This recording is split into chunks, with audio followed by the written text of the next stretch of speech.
de que o espírito do bo Manuel nos acompañe e nos ilumine tamén hoxe. Vou facer a miña intervención basicamente lendo un texto que xa foi publicado no noso blog e tamén na revista Terra e Tempo Digital. Fago así, ainda que poida resultar extraño, pode parecernos próximo, pola condición de que a escrita ten ademais esta capacidade de sintetizar moitas veces os pensamentos que por oral se nos escapan, que nos escorreron, tamén pola condición de que ten unha certa potencia épica que quizás un proxecto como este precise. Querería decir con este texto que voy a entrar felicitándonos colectivamente por esta capacidade de convocatoria que ten o proxecto Sermos Galicia. Que tantas persoas deixedes de facer as cousas importantes da existencia para virdes aquí, canda nós, hoxe en FOD, quero dicir que contra tantos malos augurios, aquí hai FOD. Quero tamén agradecer profundamente ás asociacións culturais da Mariña a súa disponibilidade organizando esta presentación. E, para ser sincera, ademais de agradecervos a asistencia, debemos tamén públicamente agradecer as contribucións que moitas das persoas presentes xa fixeron. Grazas por creerdes neste soño. Unha vez rematada esta cortesía mínima, vou deixar de falar como se este proxecto fose noso, Néstor e Neu, que vimos aquí en representación dos demais membros do grupo promotor, porque unha das cousas máis importantes para que vos convocamos esta tarde é para dicirvos que este proxecto é voso, de todas as persoas que decidan suscribirse ou marcar accións.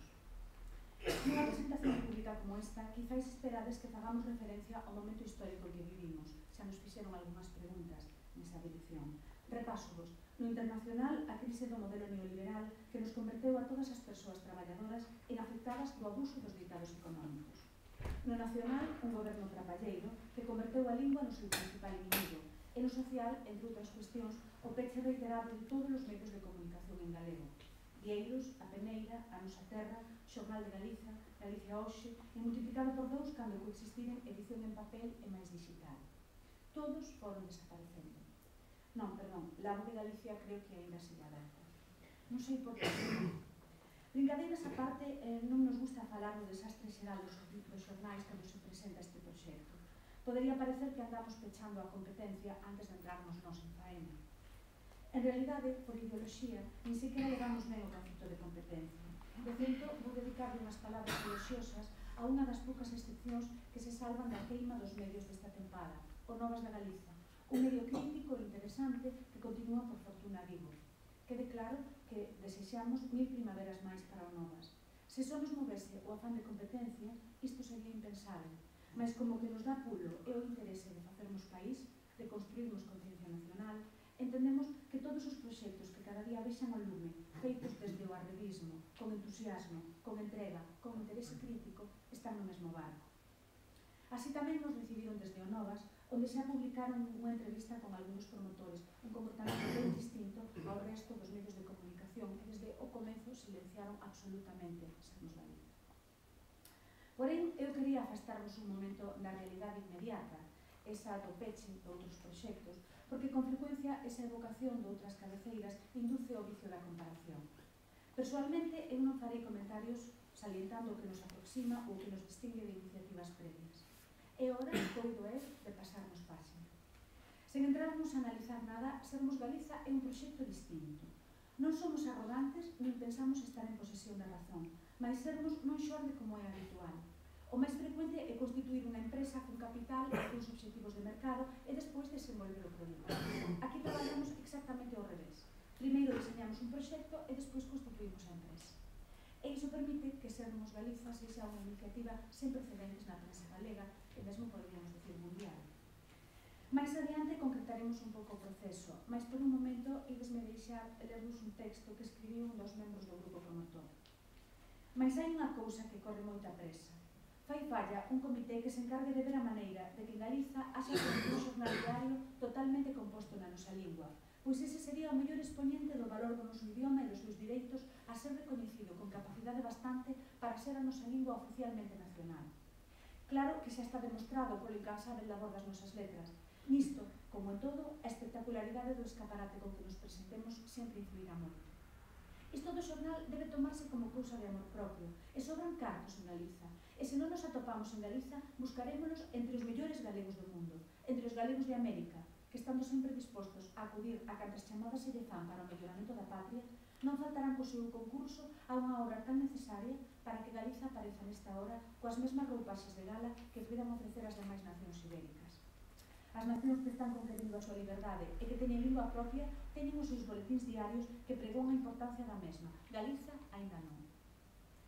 En realidade, e por extraño que vos poida parecer, tomei este extracto do artigo publicado na Nosa Terra o 1 de setembro de 1931 por Fernán Covas. 1931, hai 80 anos, igual que o voto feminino.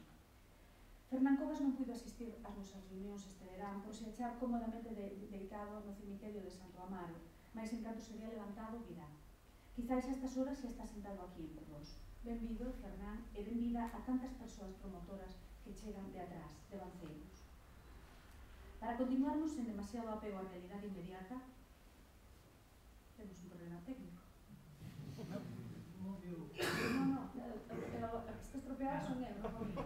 Estou xogando polo nariz, así que hai aí un problema técnico, pero o micro funciona.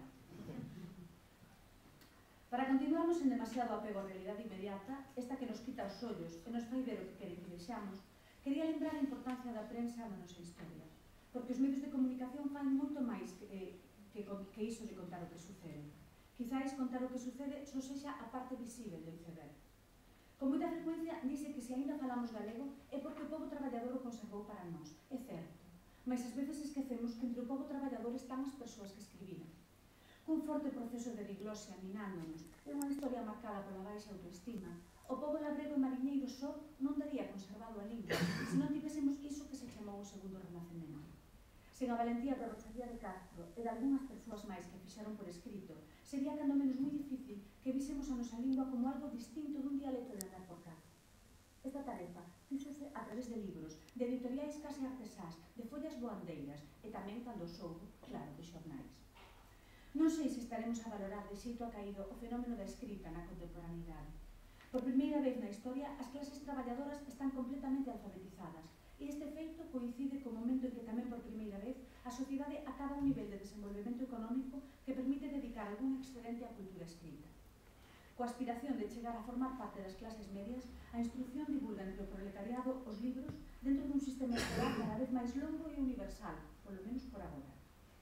Mesmo sen perder o carácter de elite cultural, a literatura penetra en todas as casas. Na fórmula máis simple, a escrita entra a través do xornal, que en principio, e nótase, vai destinado ao pai de familia. O gran capital decatouse a xiña desta disponibilidade universal para a cultura escrita, e aí a proliferación de revistas específicas de coches, de motos, de caza, ou esas publicacións que mesturan o erótico, o deportivo e o político en distinto grau. Ademais, claro, das publicacións estritamente femininas que adoitan acompañar os xornais. Noutro momento, haberá que meditar por que non se conseguiu aínda que esa poboación alfabetizada e con certos recursos se afixese a frecuentar as librarías ou, especialmente, se afixese a sentir como propia a lingua e a cultura de nós. Mas o certo é que, se a transmisión de coñecemento por vía escrita é o motor básico da cultura occidental, na Galiza temos razóns específicas para agradecernos polos textos. Non en van foi por escrito como aprendemos a nos recoñecer como nación diferenciada. Foi ver a nosa fala, esa que chamaban rural e torpe, de letras impresas, o que alimentou o noso orgullo e nos deu azos para voar alto. Sen os proxectos editoriais das Irmandades da Fala ou de Ángel Casal, non daríamos conservado a nosa dignidade, nin espallado a idea fulcral de que o discurso escrito faría o pobo. Nos xornais, entre outros, escribiron os perseguidos, os silenciados. Moitos dos galeguistas que pensaron e axitaron non chegaron a ver o seu pensamento nin a súa acción política pousada nun libro ou nunha iniciativa parlamentaria, só ciscadas polas columnas do xornal. Mais, ídesme permitir, a prensa ten unha peculiar relación coas mulleres. A pesar da contradicción de os xornais publicar en home burgués, ou quizás por iso mesmo, en Galiza acontece unha rareza. As mulleres de principios do século XX anímanse a publicar pequenos contributos en xornais. En revistas, comeza a Concepción Arenal a ter unha voz propia e máis tarde a pedagoga republicana María Barreito. Moitas mulleres, hoxe descoñecidas, escribiron nos xornais opinións sobre a instrucción feminina ou o divorcio, tratados sobre moral ou costumes, ou por algo que nos pareza nun xornal, tamén poesía. mulleres como Elvira Bao, Mercedes Vieito Bouza, Emilia Calé, Manuela Cambronero, Elisa Lestache, Joaquina López de la Vega, Amadora Tapia, Ramona Simán, Avelina Valladares, Clara Corral, Emilia Portal, Sofía Casanova, Filomena Dato Muruais ou Virxinia Felicia Ober. Todas elas galegas, todas elas escritoras na prensa. A prensa non é algo que necesitemos conxunturalmente porque acaban de pechar uns determinados medios. A prensa é necesaria para que unha sociedade poida producir e debater ideas, para que unha sociedade cree suxeitos libres, capaces de pensar en por sí propios. E é hora de entrar no proxecto. Algúnas persoas, cuxos nomes quizáis xa coñecedes porque foron divulgados por a prensa, polo blog, comezamos a falar nos últimos días de xuño pasado das posibilidades que víamos para un proxecto de comunicación. Comprometemos moito tempo, esforzo e algúns cartos. Inicialmente centramos o noso traballo en incluirnos máis sensibilidades, en ampliarnos o grupo e darnos cabida a todas as tendencias, agrupacións, colectividades que tivesen a defensa de Galicia presente na súa ideoloxía e o galego como lingua de instalación. Non todos quixeron subir ao carro, mas sí que o tentamos. E conseguimos unha primeira listaxe de apoios de persoas que están á cabeza de organizacións diversas e que pensamos moi representativo da pluralidade que queríamos conseguir. Non somos tres amiguetes. Non somos un lobby da comunicación. Tampouco somos o brazo de organización ninguna. Somos, sodes, quen queira sumarse, un grupo tan heteroxéneo como a sociedade galega. Un grupo tan dispar, tan variado, tan múltiplo, que o raro é que nos veamos posto de acordo en algo. Tampouco non somos uns instrusos na profesión xornalística, como quizáis alguén por aí poida pensar. Nin se nos pasa pola cabeza a nós o xornal cada mañá. Esa é a razón pola cal non hai xornalistas no grupo promotor. Pensamos que nun momento como este de precariedade laboral e de problemas na profesión xornalística non sería unha boa práctica a de confundir grupo promotor e persoal. Nós somos persoas cunha idea e temos a misión de darlle profundidade, de servir de caixa de resonancia e difundir, e aí acabará o noso labor. Sermos Galiza é unha iniciativa para constituir unha sociedade anónima que xestionará un diario digital e máis un semanario en papel. Quizáis haxa despois outros proxectos, en particular o grupo promotor sempre se inclinado pola radio, mas isto ainda non existe. Estudamos a viabilidade económica pensando mover todo isto sen contarnos de entrada coa publicidade. Por que? Pois porque é un sector inestable, hoxe en caída, e ademais para falarnos con toda a transparencia porque sabemos da dificultade de contar con anunciantes.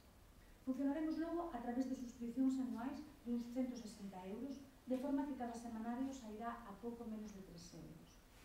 Para mover todo isto, precisamos xuntar primeiro un capital importante, 300.000 euros, que nos darán solvencia durante un prazo razoável de tempo, o suficiente para darlle certo arraigo. Convocámosvos para encoraxarvos a mercardes estas accións, porque claro, hai un risco na saída ao mercado, se as mercar Bill Gates ou Nova Caixa Galiza, ou Papa Ratzinger, o proxecto será distinto que se as mercamos as persoas que estamos aquí. Que vos pedimos o grupo promotor de Sermos Galiza? Primeiro, que vos deixedes ilusionar cun proxecto necesario. Xa está ben de que nos conten a realidade como queren. Xa está ben de que nos digan, por exemplo, que un sector inapreciável do profesorado se está a mobilizar contra as medidas da Consellería de Educación. Xa está ben de que nos digan que apenas 3 tolos estaban manifestándose un día pola lingua. Despois da presentación na Coruña de Sermos Galiza, nalgúns medios un pouco restringidos saíron publicadas opinións favorables ao proxecto. Unha delas salientaba a sorpresa de que cunha sociedade dinámica e culta como a galega, que se foi dotando de centros culturais e dun tecido asociativo considerável, como pode ser que a prensa maioritaria estea tan baixo altura como está? Como pode ser a nosa prensa unha que pasa a vida a tirar pedras contra Galiza? Como pode ser nosa unha empresa de comunicación cando considera que defender a lingua propia é ser do monte? Ou que reclamarmos soberanía e non querer ser da xente traballadora do mundo unida? O segundo que vos queremos pedir é que unha vez que vos ilusionastes que lle deades difusión a esta idea. Queremos que os produtos que xurdan de Sermos Galiza estean nas cafeterías e nos bares de copas, que estean nos centros de traballo, que sexan real e efectivamente a outra voz. Algo que igual non estaba mal para usar como cabeceira. O terceiro que vos pedimos é que nas medida das vosas posibilidades nun momento difícil como este vos comprometades cunha chega económica. As accións custan 100 euros. Alguna xa foi mercada por algún mozo desempregado. Outras persoas mercamos un paquete un poquinho máis grande. Seguro que podemos rañar a carteira para demostrarles que denantes pobres que escravas. Pensade que algo moi importante o que adquirimos é o dereito ao futuro, o futuro colectivo. Finalmente, como xa dixen en varias ocasións, en algunha no blog por escrito, eu non son unha gran lectora de prensa.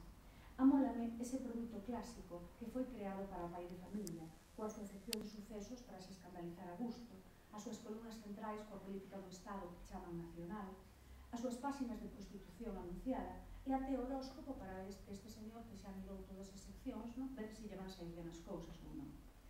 Na vida, con frecuencia, me sinto molesta polos tópicos que acompañan as entrevistas, pola rapidez e a frugalidade con que a linguaxe xornalística tende a tratar os asuntos, pola agresividade que o mercado puxo de moda. Mas estou certa tamén de que outra prensa é posible. É posible, ten que ser posible, unha prensa de esquerdas, feita polo pobo e para o pobo, desenvolvida con óptica radicalmente soberana. Unha prensa que teña presente que os grandes movimentos sociais, que as ideas do feminismo, do ecoloxismo, da relación entre quen produce e quen consome alimentos, teñen un fundamento político e unha razón ética que as fai máis respectables, máis suxestivas para sair no xornal que a defensa da monarquía ou da Constitución. E digo isto porque hai uns anos eu recibí unha oferta para escribir na Voz de Galicia. Pagábanme, ben, mas dixéronme, podes escribir do que queiras menos contra o rei ou contra a Constitución. E eu, claro, saquei o meu lado máis punk e dixen, como do que queiras? Sí, do que queiras menos do rei ou da Constitución. Bueno, claro, a liberdade non te cancelas. Mira que o único que me apetecía a min facer na Voz de Galiza era pasar os borbóns polo pasapurel e calcarlle a Constitución a palabra nación ali onde pon comunidade autónoma. Vime obrigada, claro, a rexeitar a oferta. A finais de 2006, cando o país sacou a súa sucursal, ou como se chame, tamén falaron comigo. Ofrecíanme cartos por publicar unha columna de pensamento semanal. A única condición era que escribise en español. Eu dixen que non me interesaba, que eu non escribía en español, mas na conversa vínome á cabeza algunhas asignaturas de persoas que conocía que escribían ali en galego e pensei, por que eles sí, a eles sí e a mí non? Contestación. É que eles escriben na sección de cultura e a ti estamos te ofrecendo pensamento. Que raro me parecía que a mí, unha muller, me fosen reservar algo supostamente de maior categoría. Mas que me falaba non deixaba dúbidas. A cultura pode ir en galego ou subir un pensamento non. Mas nunca se me foi da cabeza a sospeita de que querían utilizarme para dicir que as escritoras e os escritores usábamos o galego por unha caste de consumismo, de costumismo, perdón, e non por unha convicción máis profunda, pola decisión rebelde e contrapoder de vivirmos en galego. Por suposto, claro, houve que contestar españoles.com.